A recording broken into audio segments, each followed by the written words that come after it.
All India OBC ऑर्गनायझेशनचे नेते शब्बीर अहमद अन्सारी यांचं निधन. ऑल इंडिया ओबीसी ऑर्गनायझेशनचे नेते तथा रेल्वे गेट नूतन वसाहत जुना जालना येथील रहिवासी शब्बीर अहमद अन्सारी यांचं आज रविवार दिनांक 22 मार्च 2026 रोजी दुपारी 12:30 वाजता दीर्घ आजारानं निधन झाले. ते 79 वर्षाचे होते.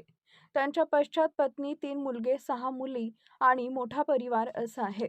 आज रात्री ईशा नमाजनंतर रात्री 9 वाजता त्यांची अंत्ययात्रा त्यांच्या राहत्या घरातून रेल्वे गेट नूतन वसाहत जुना जालना निघणार असून सय्यद अहमद शेरसवार दर्गा परिसर जुना जालना इथं नमाज जनाजा अदा करण्यात येईल.